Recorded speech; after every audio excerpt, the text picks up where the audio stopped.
Questa settimana ho avuto a che fare con le volanti della polizia più di tutti gli ultimi 5 anni. Mentre ero al campo sono stato avvertito da chi usava il campetto che di notte giovani vandali ne avevano fatte di tutti i colori, rompendo, sporcando, tentando di entrare nella struttura, costruendo con i tavoli una torre per salire.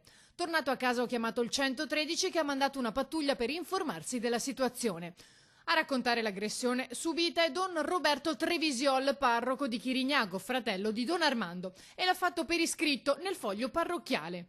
Alcuni giorni dopo le prime scorribande sarebbe stato lo stesso parroco a sorprendere i giovani vandali, intenti a continuare nella loro opera di devastazione.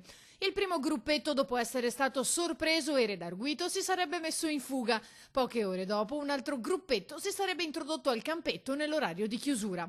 Questa volta però, dopo essere stato ripreso verbalmente, il capetto della banda avrebbe sferrato un pugno al prete. Poi gli insulti, prete pedofilo e molto altro, e la chiamata al 113 con gli agenti intervenuti poco dopo. È possibile che dei ragazzini possano fare quello che vogliono in casa d'altri, conclude don Roberto, offendere con un linguaggio che fino a poco tempo fa non apparteneva nemmeno alla suburra, che possano picchiare il parroco settantenne e per legge debbano rimanere impuniti? Stesse domande che si pongono i cittadini. Bisognerebbe che qui i ragazzi passassero per le mani come una volta, cioè trovassero quelli del formaggio che li sistemassero per le feste, allora forse non farebbero più quello che hanno fatto. I bambini vanno educati come i cani. Se tu a un cane la prima volta che ti siedi a tavola gli dai qualcosa da mangiare, non ti leverai più il cane dal tavolo.